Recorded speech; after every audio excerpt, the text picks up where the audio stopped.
oh, I can't leave this on my phone. I could accidentally text that to the wrong person. And I don't Sure. want that to fall in the wrong hands. So Right. it went into my heart, and I decided I would delete that text. And Hello and welcome to True Crime Rocket Science, the most authentic voice in true crime. You've just heard Melinda Moorman, Suzanne's older sister, talking about the very last text that Suzanne sent her. And I must say, I'm still trying to recover from. I'm just feeling pretty emotional. Just trying to recover from just that particular statement. That's something that she said in a fascinating discussion with Chris McDonough and I think his daughter Karen in the interview room, and I'll put a link to that in the description. I don't mean to be to throw stones. I certainly don't want to criticize or be unkind, but and it's hard for me to see the difference between, very important and valuable evidence from the victim, and trying to honor that and have access to that and study that and get a sense of Suzanne's last thoughts and words and feelings, right? In other words, my work as an investigator, in that respect, one feels quite heartbroken and frustrated. But on the other hand, I don't know. It's almost incomprehensible in a way. Obviously, I don't think the text itself has been destroyed in the sense that you could probably recover it from Verizon or whatever, and that has probably happened. But I'm talking about the human side of things, where Suzanne, one of the last things she does is she sends this heartfelt message to her sister, and that was the response. That was what happened, and then hours later, she loses her life. And I don't know. I guess I just really feel for Suzanne. I feel for this person who was reaching out. She obviously chose the person that she's going to reach out to, and as I say, and I don't mean to be disrespectful, but I think it's just kind of a combination of bad luck and perhaps bad timing or something like that. But the response to this heartfelt message is that her sister deletes it, and I guess she puts the message in her heart or something, but that's her response, and it's a I don't know I can't see the text in front of me, but it seems like quite a curt response. Is that I'm going to pray before responding further. I care. So I can just put myself in that position. If I had, and I've been in that position, you express yourself, you make yourself vulnerable, you say a lot, and the response is something that took the other person a very short amount of time. And you could say, I wasn't ready for this, and it came out of the blue, and you didn't prepare me for it, but it's nevertheless... can I be honest? It feels a bit like a betrayal. And of course, Melinda, there's no way that she knew what was going to happen to Suzanne. But it's as though Suzanne certainly had an inkling, and as a result was reaching out, right? So I think in that respect, I just feel a lot of dismay. I'm sorry for kind of an emotional video, but it's just really how I feel.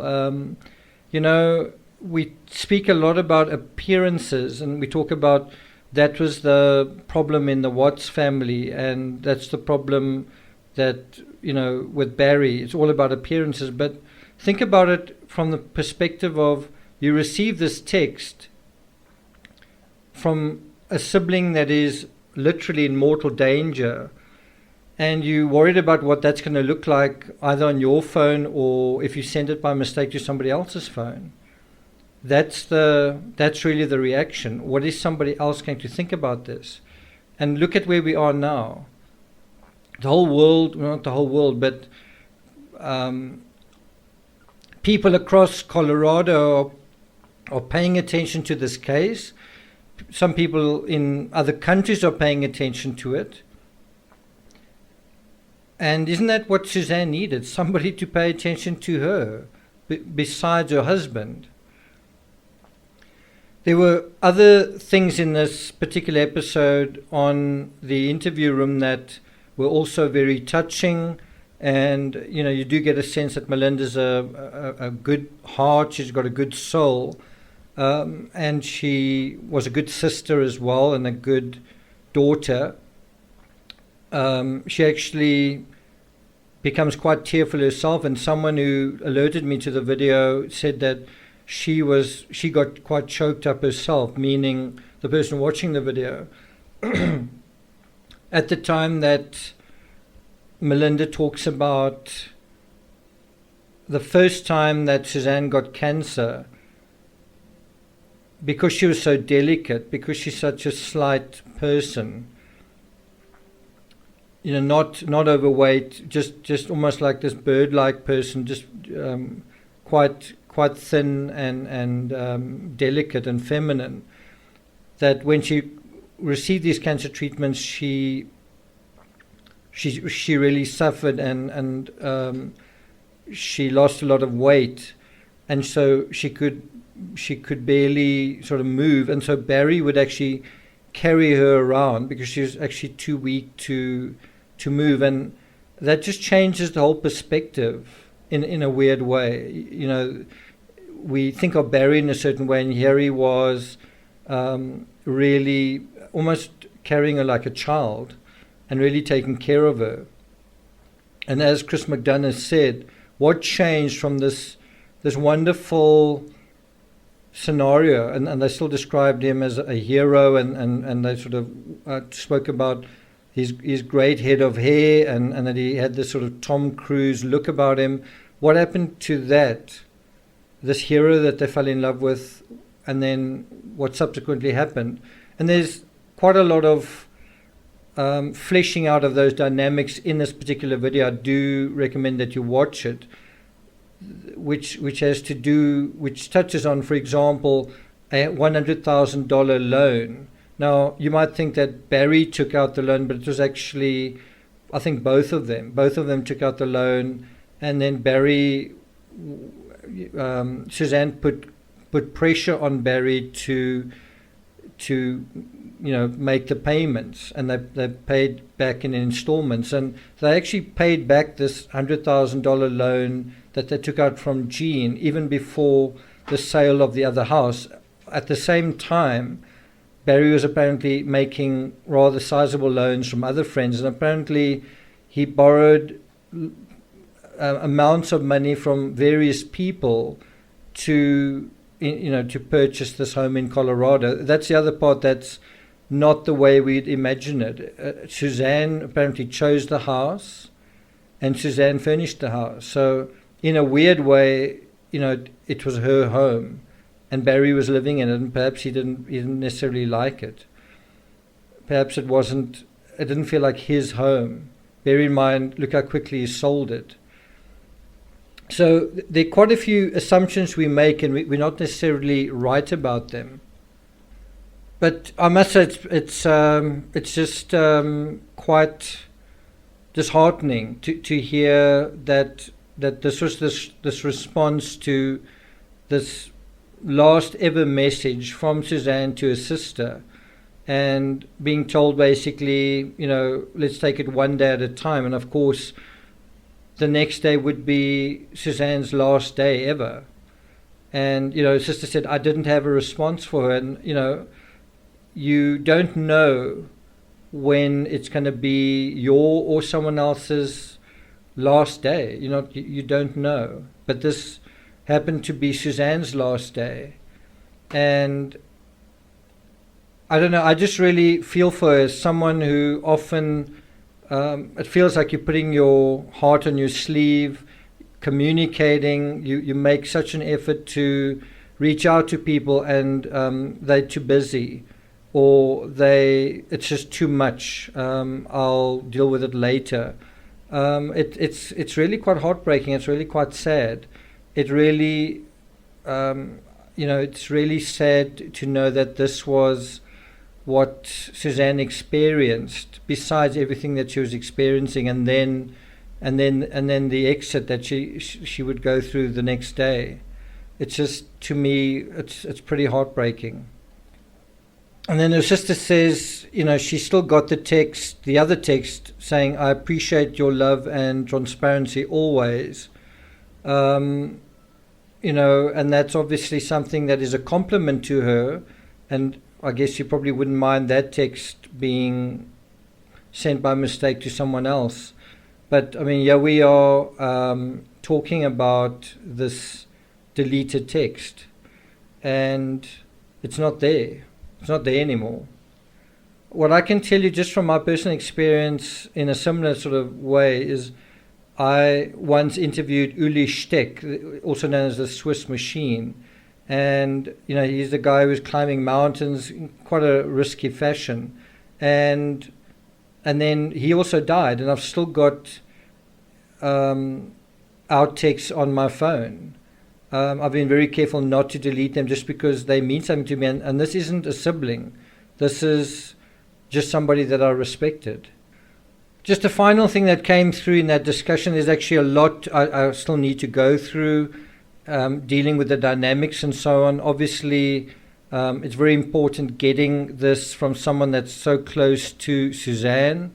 It's not in a sort of police interrogation format, so there's quite a lot of discussion in between and banter and so on. But between all of that, there is just some amazing insights, such as 4 elderly people dying in quite a short space of time, all of whom were quite close to Suzanne. It was, I think, her mother and her stepmother, her grandmother, I think, and then also,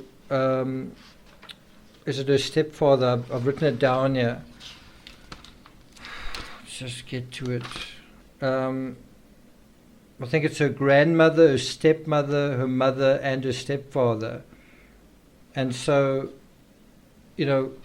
what impact did that have on everyone? Did it give them a sense of, well, I'm losing my parents, I'm losing touch with these older people, so I'm going to try and reset my life. And, even in the Watts case, there's that magazine article, Time for a Reset, and then look at what happened after that. I think the thing I wanted to really respond to was really this idea of this passive woman who was starting to empower herself, in the words of this particular interview. But not just that, in terms of the money that had to be repaid, she would then obviously have to confront Barry. So, she might have gone along with him in all things. But in terms of this loan to her father, and she didn't even get along with her father that well in some respects. I think someone was an alcoholic, and there was forgiveness. There was a struggle to forgive. And so, but even so, because she was a conscientious soul, she really was trying to make sure that her husband paid his dues. And that's something that also changed. Barry, once upon a time, was someone who didn't like to take upon debt, and then he did. He was someone who, probably wouldn't have loaned money, and now he was, kind of thing. And so this was causing a confrontation with her, the servicing of the debt to her father. And so that was probably the beginning, in a way, of Suzanne coming out of Barry's shadow, in a way, in the sense that she probably hero worshipped him and treated him a certain way, and he was used to getting his way. He was also used to being, letting his temper and his anger and his temperament decide things, and now Suzanne was coming out from under that. And perhaps the infidelity was also showing her that she can't let the shadow overshadow her, right?